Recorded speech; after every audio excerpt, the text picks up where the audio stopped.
Hello friends, welcome back to my channel. Friends, अगर आप option trading करते हैं, फ्यूचर ऑप्शन करते हैं, तो आपके लिए वीडियो काफ़ी ज़्यादा इंपॉर्टेंट होने वाली है, क्योंकि जो सेबी का नया सर्कुलर आया है जो स्पेशली केवल ऑप्शन ट्रेडर्स के लिए है, तो आपको जानना बहुत ही इंपॉर्टेंट है कि क्या इंपैक्ट इसका पड़ने वाला है आपकी ऑप्शन ट्रेडिंग पे। तो वीडियो को लास्ट तक जरूर देखेगा। साथ ही हमारे चैनल को सब्सक्राइब नहीं किया है तो जरूर सब्सक्राइब कर ले, ताकि इस तरह की इन्फॉर्मेटिव वीडियो आपको मिलते रहे, क्योंकि हमारे चैनल पर मिलती है आपको बहुत इंपॉर्टेंट इन्फॉर्मेशन। तो फ्रेंड्स, रिसेंटली आपने देखा होगा सेबी बार बार जो डेटा आपको रिवील करता है उस डेटा के अकॉर्डिंग क्या है कि 93% तक अगर आप देखेंगे option traders are in loss. इसका मतलब क्या है कि एक बहुत बड़े अमाउंट पे बहुत बड़े लेवल पे जो है रिटेल प्लेयर्स जो है क्या है लॉस में है। तो सेबी ट्राई कर रही है, चाहती है कि जो रिटेल प्लेयर्स का जो रिटेल ट्रेडर्स है उनका लॉस कम से कम मिनिमाइज किया जाए या इम्पैक्ट उसका कम किया जाए। क्योंकि अगर आप देखेंगे लेटेस्ट जो रिपोर्ट्स है बहुत सारे, उसमें क्या हो रहा है कि बहुत सारे ऐसे जो यंग एज के लड़के हैं वो ट्रेडिंग वाले सेक्शन में आ रहे हैं और स्पेशली आपके ऑप्शंस में आ रहे हैं और आप बहुत अमाउंट लूज़ कर जा रहे हैं, और इसके लिए जो बैंक में कैश का क्रंच की सिचुएशन भी क्रिएट हो रही है। तो कैसे भी करके इसको इम्पैक्ट को रोका जाए, और एक गाइडलाइंस के लिए उन्होंने ऑलरेडी कंसल्टेशन पेपर जारी किया था कि आप हम ये रूल इंप्लीमेंट करना चाहते हैं, आपका क्या सजेशन है। तो काफ़ी लोगों ने बहुत हैवी क्वांटिटी में सजेशन दिए गए थे। तो सेबी का जो नॉर्मल उसको जो चाहती थी ऑलमोस्ट 90% तक उसने इंप्लीमेंट कर दिया है। अब क्या इंपॉर्टेंट ये इंप्लीमेंट किया, इसको चलते ही डिटेल में स्टेप बाय स्टेप समझते हैं कि क्या क्या इन्होंने इंप्लीमेंट किया है जो आने वाले टाइम में जो भी जितने भी ट्रेडर्स उनको क्या इंपैक्ट कर सकता है। तो इसके चलते सिंपली आप चलते हैं पहले साइड के जो सर्कुलर से डायरेक्ट समझेंगे तो ज़्यादा फायदा आपको मिलने वाला है। आप भी सर्कुलर को डायरेक्टली डाउनलोड कर सकते हैं। सिंपली आपको गूगल पे जाना है, एनएससी सर्कुलर को आप सर्च करेंगे तो आपके सामने एक वेबसाइट ओपन होगी।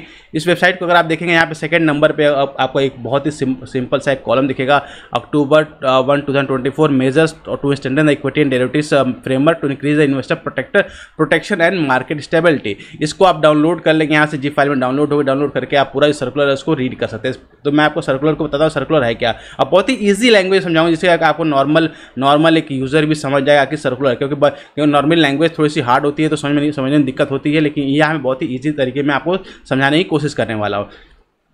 तो ये पूरा सर्कुलर अगर आप देखिए, सर्कुलर जो डेट दिया गया है all stock exchange clearing corporation सबको दिया गया है। Now measure to strengthen the equity and index and derivative frameworks for increase the investor protection and market stability. जो मेजर्स लिए गए हैं वो क्या क्या मेजर्स लिए गए हैं, क्योंकि आपको पता है कि जो हायर नंबर ऑफ ट्रेडिंग हो रही है ऑप्शंस में हो रही है तो उसको कैसे प्रोटेक्ट किए जाने वाला है। नाउ इसको अगर समझते हैं हम, तो जो सबसे पहला स्टेप लिया गया that is upfront collection of option premiums from options buyer. That means क्या है, ऑप्शन बाइंग आपको सबसे ज़्यादा मार्केट में आपको देखने को मिल रही है। अब ऑप्शन बाइंग क्यों होती है, क्योंकि आपकी छोटी क्वांटिटी होती है, छोटी क्वांटिटी में आप आराम से छोटे कैपिटल से भी आप 1000 से भी आप ट्रेडिंग आराम से ऑप्शन बाइंग कर सकते हो।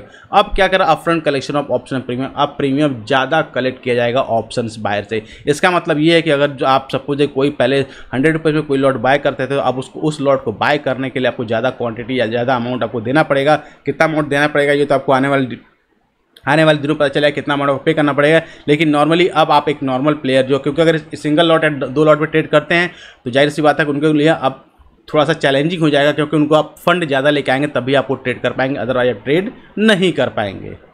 तो ये तो पहला इंप्लीमेंटेशन आपको अगर आपको देखेंगे तो पहला इंप्लीमेंटेशन ये किया गया है। सेकंड इंप्लीमेंटेशन जो किया गया that is removal of calendar spread treatment on expiry day. आप पहले समझते हैं कैलेंडर स्प्रेड क्या होता है। कैलेंडर स्प्रेड नॉर्मली क्या होता है कि सपोज दैट आपकी क्या होता है, हर वेडनेसडे को और हर थर्सडे को एक्सपायरी हुई, मतलब आप देखेंगे वीकली हर वीकली में हर डे एवरी डे आपकी एक्सपायरी होती है।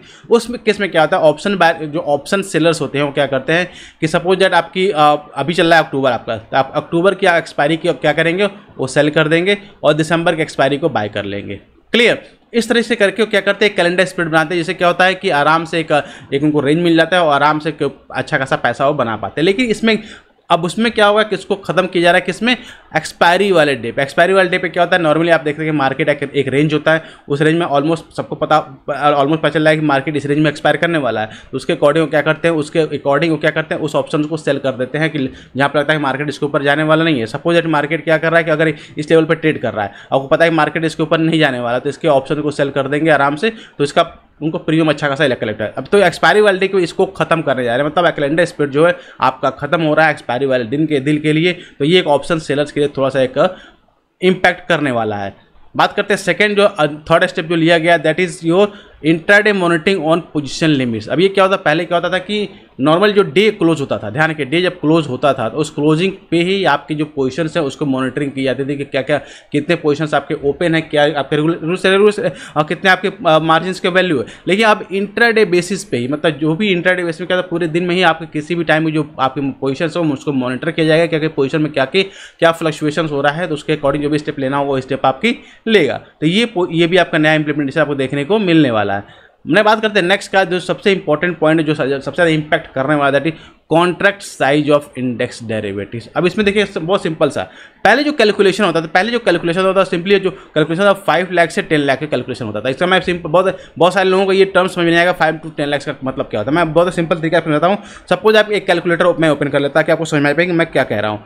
सपोज दैट क्या होता है अभी कि जो कैलकुलेशन का क्राइटेरिया उसके अकॉर्डिंग क्या होता है कि अभी आपका जो बैंक निफ्टी का साइज है, बैंक निफ्टी क्या लॉट साइज है, 15 का लॉट साइज है, और जो मार्केट अगर आप सपोज दैट कि 50,000 का, अभी तो 53,000 चल रहा था, 50,000 का एवरेज मांग चले, 50,000 पे आपका स्पॉट जो है ट्रेड कर रहा है, तो अगर आप इसको मल्टीप्लाई करेंगे तो जो आपका कॉन्ट्रैक्ट साइज आएगा ये आपका कॉन्ट्रैक्ट साइज है। दैट मीन 7 लाख आपको 7,50,000 कॉन्ट्रैक्ट साइज है। तो जो ये पहले होता था 5 लाख से 10 लाख के बीच में कॉन्ट्रैक्ट साइज के अकॉर्डिंग कैलकुलेशन, उसी के हिसाब से जो आपकी जितने भी लॉट साइज होते थे इसको मैनेज किया जाता है। अब इसको बढ़ा के जो ये मार्जिन है इसको बढ़ा के कितना करने की कोशिश की जा रही है, 15 से 20 लाख। अब 15 से 20 लाख का मतलब ये होता है, बहुत ही सिंपल टर्म्स में अगर समझिए, पहले आपको निफ्टी का 15 का लॉट होगा तो ये आपका 50 के आसपास का लॉट पहुंच जाएगा। मतलब अब आपको लॉट ज़्यादा बाय करना, मतलब क्वांटिटी ज़्यादा हो जाएगी, तो उसमें आपको मार्जिन एक्स्ट्रा यानी ज़्यादा मार्जिन आपको पे करने की जरूरत पड़ेगी आपको एक सिंगल लॉट बाय करने की। मतलब अगर आप नॉर्मली अगर आप पहले 4 या 5 लॉट में काम करते थे तो आपको सिंगल लॉट पे काम करना है, क्योंकि तभी आपको उतनी क्वांटिटी आपके मैनेज होने वाली है। तो ये, और इसको एक और चीज़ है, इसको बार बार जो रिव्यू किया जाएगा, रिव्यू इन द सेंस किया जाएगा कि जो हमने कॉन्ट्रैक्ट साइज को इंप्लीमेंट किया गया है, क्या कॉन्ट्रैक्ट साइज हमारा काम करने वाला है, या इसको और बाद में इसको और इंक्रीज करने का भी प्रावधान दिया है कि इसको मॉनिटर करने के बाद अगर जरूरत पड़ी तो इसको और इंक्रीज किया जाए। तो इसको बोलते हैं कॉन्ट्रैक्ट साइज। इसमें बहुत सारी जो स्टॉक्स हैं, बहुत सारे ऑप्शंस हैं, सबके में लॉट साइज में आपको डिफरेंस देखने को मिलने वाला है। Now the next step that is taken by the SEBI, that is regulation of weekly index derivative of product. इसका मतलब क्या हुआ, अगर आप देखेंगे ये तो स्टेप जो मैं बोलूँगा जो काफ़ी अच्छा स्टेप है।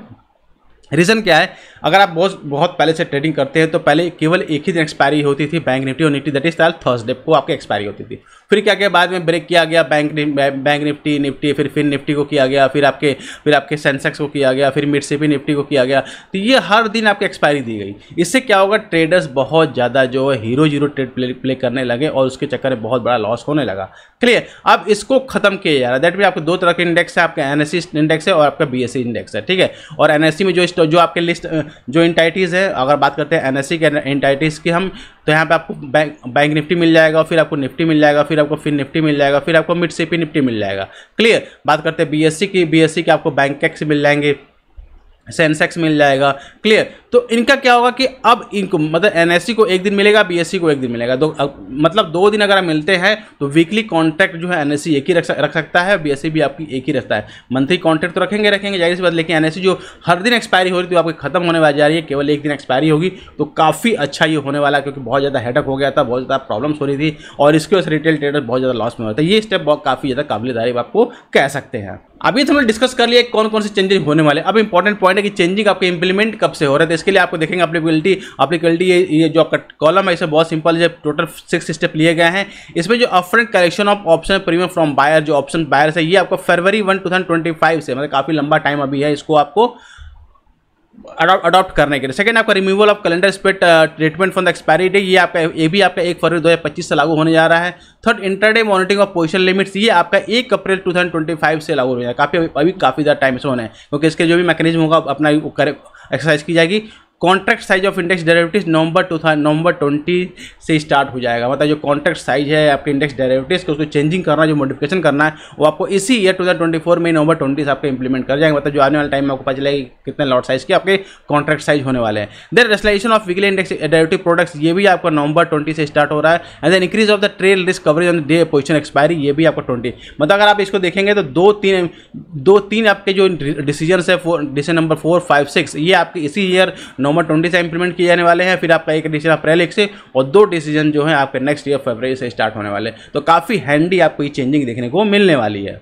अब इस चेंजिंग को देख के बहुत सारे लोगों के मन में ये सवाल आता होगा कि ये जो चेंजिंग की गई है एफएनओ ट्रेडिंग में, क्योंकि स्पेशली अगर आप देखें मार्केट सबसे ट्रेडिंग किस एफएनओ सेगमेंट्स में हो रहा है, तो क्या इसका इंपैक्ट मार्केट पड़ेगा? बिल्कुल पड़ेगा, इसका कोई दो राय नहीं कि इंपैक्ट इसका मार्केट नहीं पड़ेगा। लेकिन जो टाइम ड्यूरेशन है, काफी ज्यादा टाइम ड्यूरेशन दिया गया, उसमें क्या होता है कि अगर इसका इंपैक्ट कल से पड़ना होता, सपोज कल मार्केट ओपन था, इसका इंपैक्ट कल से पड़ना होता, तो उस केस में मार्केट में बहुत ज्यादा आपको वॉलेटिलिटी देखने को मिलती, बहुत ज्यादा प्रॉब्लम क्रिएट होती। लेकिन ये चीज़ धीरे धीरे इंप्लीमेंट होगी। जब कोई भी चीज़ धीरे धीरे इंप्लीमेंट होती है तो उसमें प्रॉब्लम नहीं आती, फिर उसको स्टेप बाय स्टेप सॉल्व किया जाता है। एग्जाम्पल का आप देखें, जब पहले क्या होता था, बैंक निफ्टी और निफ्टी के आपका लॉट साइज जो है 25 के और 50 को हुआ करते थे, कोई प्रॉब्लम नहीं था। लेकिन फिर उसको रिड्यूस किया गया, रिड्यूस करके 15-25 पे आ गए, क्लियर। तो उससे क्या ये प्रॉब्लम क्रिएट होती है। तो उससे क्या होगा कि जब स्लोली ये मूवमेंट चेंज होता है तो फिर ज़्यादा प्रॉब्लम क्रिएट नहीं होती है। तो सेम वैसे ही आपको अगर आप देखें डे बाय डे जब ये इंप्लीमेंटेशन होगा तो फिर जो भी प्रॉब्लम्स होंगी उसको रेक्टिफाई होगा और आराम से जी सिस्टम में इंक्लूड है। इससे बहुत ज़्यादा इंपैक्ट मार्केट को नहीं पड़ने वाला एज पर माई व्यूज़, क्योंकि जो ऑप्शन ट्रेडिंग करता है ऑप्शन ट्रेडिंग करेगा, उसमें जाहिर सी बात है उसको पहले वो 4 लॉट में ट्रेड कर रहा होगा तो अभी 1 लॉट में ट्रेड करेगा, क्योंकि पहले ही फंड सपोज पहले वो 15 रुपये का अगर 15 का लॉट साइज है तो 60 लॉट बाय करता, 60 क्वांटिटी बाय करता था, तो अभी भी 60 क्वांटिटी बाय करेगा। बस पहले एक कॉन्ट्रैक्ट, पहले 4 कॉन्ट्रैक्ट थे, अब एक कॉन्ट्रैक्ट बाय करेगा।